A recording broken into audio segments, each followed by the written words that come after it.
Hello, नमस्कार और आदाब तमाम दोस्तों को आपके दोस्त और गाइड इरफान की तरफ से एक बार और आपके अपने चैनल एस्ट्रो एश्योरेंस से आपके बीच। जब हम किसी ऐसी दशा को देख रहे होते हैं जो हम पर आ रही होती है और हम उम्मीद कर रहे होते हैं कि वो अच्छी होगी और हम अच्छे नतीजों का इंतजार कर रहे होते हैं, तो हम कुछ चैलेंजिंग दशाओं को लेकर भी बहुत परेशान रहते हैं जो हम पर आ सकती है और इसलिए हम खुद को मानसिक तौर पर तैयार भी करते हैं। लेकिन क्या हम सच में जानते हैं कि एक निश्चित दशा जो हम पर है, एक निश्चित ट्रांजिट जो हम पर है, वो अच्छी ट्रांजिट होगी, वो अच्छी दशा होगी, और जिस दशा को हम तोहफ मुश्किल समझ रहे हैं, क्या वो सच में तोहफ ही साबित होगी? और ऐसा क्यों होता है कि कुछ दशाएं हमें अच्छे नतीजों का वादा तो करती हैं, लेकिन असल में वैसी नहीं होती, और कभी हमें अच्छे तो कभी बुरे नतीजे देती है, यहाँ तक कि तबाही वाले नतीजे देती है? इसकी वजह ये है कि हम इस सोच में, इस फलसफे में बहुत उलझ जाते हैं कि इस दुनिया में हमें जो कुछ भी अच्छा या बुरा मिलता है, वो सब हमारे पूर्व पुण्य या पूर्व कर्म की वजह से होता है, जो पिछले जन्मों का कर्म है। लेकिन क्या ये सच है? क्या जिंदगी में मिलने वाली तमाम चैलेंजेस और तमाम अच्छाएं सिर्फ पूर्व पुण्य या पिछले जन्मों के कर्मों की वजह से ही हम पर आती हैं? और क्या सब अच्छा या बुरा सिर्फ पिछले जन्मों की वजह से ही हम पर आएगा? तो फिर इस जन्म के कर्म का क्या? और यहीं पर वो चाबी है जहां बहुत बार ज्योतिषी गलती कर बैठते हैं, क्योंकि वो इस जन्म के आपके कर्मों के बारे में ज्यादा नहीं जानते। एक ज्योतिषी आपको ये बता सकता है कि आप पर आने वाली अगली दशा बहुत बढ़िया है, ये ट्रांजिट आपके लिए बहुत अच्छी है, अच्छी नौकरी, अच्छी शादी, कारोबार में अच्छी सफलता, नया वेंचर शुरू करने का अच्छा वक्त, वगैरह वगैरह। और फिर आप उस ज्योतिषी की सलाह मानते हो, और आपकी उम्मीदों के उलट ऐसा क्यों होता है? मैंने बहुत सी कुंडलियों में देखा है कि एक बहुत अच्छी दशा या जो बहुत अच्छी मानी जाती है, जैसे कोई तगड़ा गजकेसरी योग या बहुत तगड़ा चंद्र मंगल योग या फिर दुर्गा योग या लक्ष्मी योग, वो बहुत बुरी साबित होती है और असल में और भी बहुत सारी मुश्किलें खड़ी कर देती है। गहराई में जब मैंने उन कुंडलियों को देखा जहां मैं गलत हो गया था और चेक किया, तो मुझे एहसास हुआ और मैं और गहराई में गया, खास तौर पर उन क्लाइंट्स के साथ जिन्होंने मुझे इजाजत दी और जो इतने ईमानदार थे कि उन्होंने मुझे बताया कि उस ग्रह की दशा के आखिरी अंतर दशा में और उन ट्रांजिट्स में जो हम पर आ रही थी, उन्होंने क्या क्या गलतियां की थी। ये सिर्फ आपका पूर्व पुण्य या पिछले जन्मों का कर्म ही नहीं है जो इस जन्म में आपको अच्छे या बुरे नतीजे देगा, बल्कि इसी जन्म का आपका अपना कर्म भी है। तो अगर आप पर बृहस्पति गुरु की दशा आ रही है, एक बहुत अच्छी दशा, बृहस्पति गुरु ऊंचा एक्साल्टेड है और किसी तगड़े योग में है, और आप इंतजार कर रहे हो, और बृहस्पति सबसे बड़ा बेनिफिक है। लेकिन अगर आपने बृहस्पति के अपने लग्न पर या अहम केंद्रों पर या अहम योगों पर पिछली कुछ अहम ट्रांजिट्स में गलतियां की है, तो बृहस्पति आपको अपनी दशा के दौरान, अपनी अंतर दशा के दौरान और अपनी आने वाली अहम ट्रांजिट्स के दौरान चुकता करेगा। तो अगर आप ये समझ रहे हो कि बस एक अच्छी दशा आ रही है तो सब ठीक रहेगा, लेकिन उस ग्रह की अंतर दशा या पिछली ट्रांजिट्स में, खास तौर पर अहम भावों पर, जिन दोषों को एक्टिवेट किया है, अगर आपने कुछ भी गलत किया है, दूसरे इंसानों के साथ जुल्म किया है, तो असल में वो ग्रह आपको अपनी ही दशा में बहुत बुरा फल देगा, बजाय कि आपको बढ़िया नतीजे दे। इसलिए कभी कभी एक बहुत अच्छा सूरज जो आपकी कुंडली में अच्छी जगह बैठा है, आपको ऊंचाइयों तक ले जा सकता है और मौका दे सकता है। लेकिन अगर सूर्य देखता है कि आप उस काम के लिए सही नहीं हो और आपने उस दशा में दूसरों की मदद करने का मौका नहीं लिया, बल्कि आपने नाम, शोहरत, तारीफ और ताकत की ऊंचाइयों पर पहुंचकर उस ताकत का गलत इस्तेमाल किया, दूसरों की मदद नहीं की, खास तौर पर उसकी अहम अंतर दशा में या उसकी अहम ट्रांजिट्स में, अहम साइंस, राशियों पर, अहम भावों पर, तो मिसाल के तौर पर सूर्य आपके लग्न राशि पर सिर्फ 1 महीने के लिए ट्रांजिट कर रहा है, तो उस 1 महीने के भीतर सूर्य ये यकीनी बना लेगा कि आपका पतन हो जाए। एक के बाद एक वाकयात घटेंगे उस ट्रांजिट के उस भाव पर असल में होने से कुछ दिन पहले या बाद में, जो आखिरकार आपका पतन कर देंगे, या कम से कम चीजें उस ट्रांजिट के दौरान शुरू होंगी और शायद कुछ महीनों बाद खत्म होंगी, लेकिन यकीनन आपको नीचे गिरा देंगे। खास तौर पर अगर आपने ताकत का दुरुपयोग किया है, अथॉरिटी का गलत इस्तेमाल किया है, जिम्मेदारी से काम नहीं लिया है, जवाबदेह नहीं रहे हैं। शुक्र क्या करेगा? शुक्र भी आपको नाम शोहरत की बुलंदियों पर पहुंचाएगा। आपके पास तरह तरह के संसाधन होंगे, खूबसूरत लोगों की संगत होगी, बाके लोगों की संगत होगी, समाज में तारीफ होगी। विपरीत लिंग से भी आप जिस पर भी हाथ रखोगे वो चीज आपको ना मिले ऐसा होगा ही नहीं। लेकिन अगर आपने उस ग्रह की दशा या अंतरदशा का गलत इस्तेमाल किया तो शुक्र भी आपको बर्बाद कर देगा।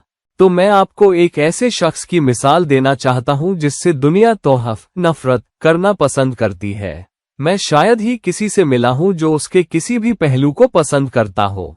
कुछ पहलुओं को लोग कहेंगे ये अच्छा था, वो बुरा था, लेकिन संपूर्ण रूप से लगभग हर कोई उससे नफरत करना पसंद करता है। उस शख्स का नाम है एडोल्फ हिटलर। मैं आपको उसकी कुंडली और उसकी जिंदगी के अहम वाकयात के बारे में बताने जा रहा हूं, जहां शुक्र ने, जो उसका लग्नेश और नक्षत्रेश दोनों था और अहम प्लेसमेंट्स में था, ने उसे वक्त ब वक्त बुलंदियां दी, मौके दिए, लेकिन साथ ही साथ वक्त ब वक्त उसे सजा दी या चेतावनी के संकेत दिए, और आखिरकार उसकी कुंडली में ही उसकी मौत का कारण बना। अडोल्फ हिटलर की कुंडली देखते हैं और देखते हैं कि कैसे उसकी जिंदगी के तरह तरह के वाकयात शुक्र के इर्द गिर्द घूमते रहे, जो उसका लग्नेश और नक्षत्रेश दोनों था। तो पेश है आपके लिए अडोल्फ हिटलर की कुंडली और उसकी जिंदगी। ये रही अडोल्फ हिटलर की कुंडली। अगर आप देखें, उसका लग्न तुला राशि का है, जिसका स्वामी शुक्र है, और शुक्र मेष राशि में सूर्य, मंगल और बुध के साथ बैठा है। शुक्र और सूर्य के अंशों डिग्री के फर्क की वजह से, जहां शुक्र 24 अंश पर है और सूर्य 8 अंश पर है, करीबन 16 अंश का बहुत बड़ा फर्क है। इसलिए शुक्र अस्त कंबस्टेड भी नहीं है और असल में बहुत ताकतवर है। दूसरी बात, शुक्र अपने ही नक्षत्र भरणी में बैठा है। हालांकि शुक्र भरणी के चौथे चरण में बैठा है। और भरणी का चौथा चरण क्या है? भरणी का चौथा चरण है वृश्चिक राशि या वृश्चिक राशि का नवांश। तो बस ये याद रखिएगा, जिसकी वजह से नवांश चार्ट नवमांश में अगर आप देखें तो शुक्र, मंगल और केतु तीनों वृश्चिक राशि में बैठे हैं। यहाँ शुक्र, मंगल और केतु का वृश्चिक राशि में बैठना बहुत अहम है। दूसरी बात, आप देखेंगे कि उसकी जन्म कुंडली और नवांश दोनों का लग्न वर्गोत्तम है, मतलब दोनों तुला राशि के ही है। चंद्रमा पूर्वाषाढ़ा नक्षत्र में बैठा है, जिसका स्वामी भी शुक्र ही है। तो शुक्र उसका लग्नेश भी है, शुक्र उसका 8वां भाव का स्वामी भी है, और शुक्र उसका नक्षत्रेश भी है। उसका लग्न चित्रा नक्षत्र में पड़ता है, जिसका स्वामी मंगल है। ये एक और बहुत अहम फैक्टर है। चंद्रमा के पूर्वाषाढ़ा नक्षत्र में होने की वजह से उसका नक्षत्रेश शुक्र बनता है। उसका लग्न यानी तुला राशि, उसका खास अंश चित्रा नक्षत्र में पड़ता है, जिसका स्वामी मंगल है। और मंगल की चार्ट में मंगल, शुक्र और केतु तीनों वृश्चिक राशि में एक साथ बैठे हैं। वृश्चिक वही नवांश है जहां पर मेष राशि के भरणी नक्षत्र के चौथे चरण में बैठा शुक्र आता है।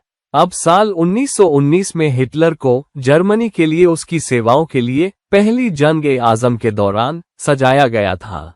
ये वाकया चंद्रमा और शनि की दशा अंतरदशा के दौरान हुआ, और चंद्रमा पूर्वाषाढ़ा नक्षत्र में रखा है, जिसका स्वामी शुक्र है। तो शुक्र एक अहम किरदार होने के नाते उसे शोहरत दिलाने और अपने देश वतन की सेवा के लिए सजाए जाने में मददगार रहा।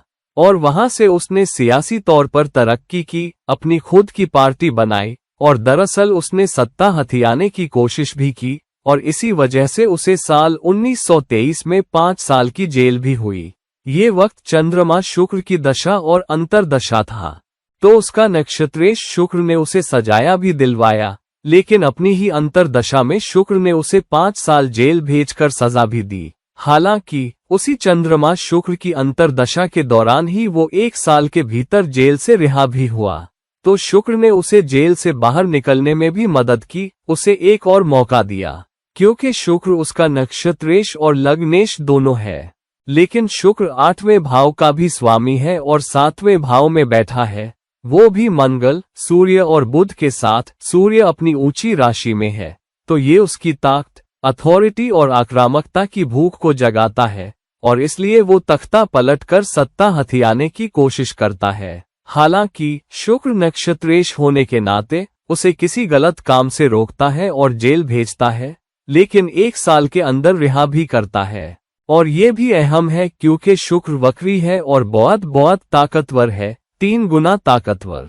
तो शुक्र के लग्नेश, नक्षत्रेश और वक्री होने के नाते ये 3 गुना ताकतवर है, और इस कुंडली के लगभग हर दूसरी हस्ती पर भारी पड़ता है, जिसमें अपने ऊंची राशि का सूर्य भी शामिल है। अब साल 1933 में उसकी राहु पीरियड, राहु दशा और अंतरदशा में वो जर्मनी का चांसलर बनता है। यहाँ राहु मिथुन राशि में पुनर्वसु नक्षत्र में बैठा है, जिसका स्वामी बृहस्पति है। हालांकि बृहस्पति खुद पूर्वाषाढ़ा नक्षत्र में बैठा है, जिसका स्वामी शुक्र है। हालांकि राहु और बुध उसके नवांश चार्ट में 8वें भाव में वृषभ राशि में है, और वृषभ राशि का स्वामी शुक्र है, और इसलिए अपनी राहु पीरियड में वो जर्मनी का चांसलर बना।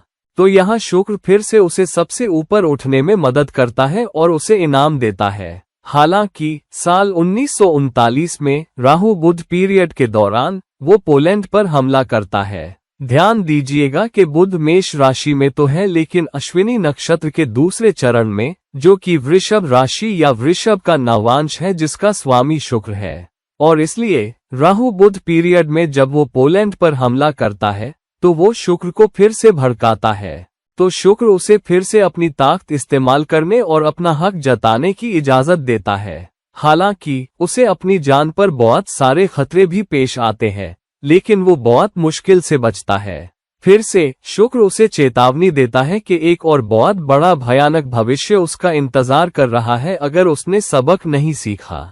हालांकि हिटलर उन जायकी यानी राशि चक्र के किसी भी इशारे पर ध्यान नहीं देता, और आखिरकार साल 1941 में वो पूरे यूरोप पर हमला करता है और रूस पर हमला करने की योजना भी बनाता है।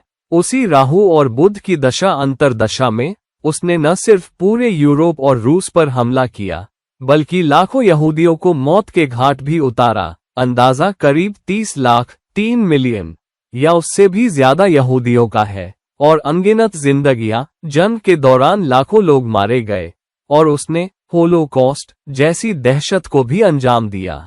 लेकिन शुक्र ने उसे उसके कर्मों की कीमत चुकाई, और 1945 में उसकी राहु शुक्र पीरियड में शुक्र ने उसकी शादी उसकी पुरानी प्रेमिका ईवा ब्राउन से 29 अप्रैल 1945 को करवाई ही। हालांकि उसकी शादी बहुत कम उम्र वाली थी, क्योंकि एक दिन के भीतर ही वो और उसकी बीवी ईवा ब्राउन ने खुदकुशी कर ली। उसने अपने सिर में गोली मार ली। अपने सिर में गोली क्यों?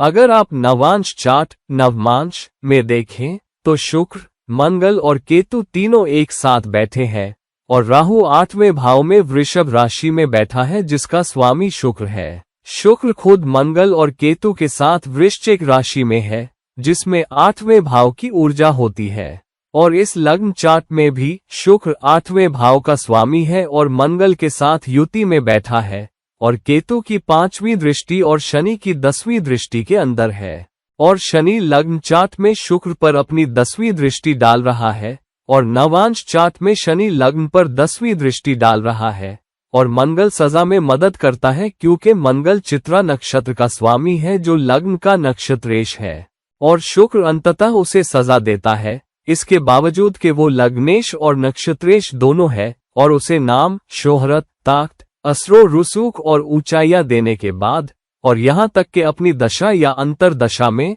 या दूसरे ग्रहों की अहम अंतरदशाओं के दौरान जो शुक्र के नक्षत्र में बैठे थे, उसकी प्रेमिका से शादी भी करवाए।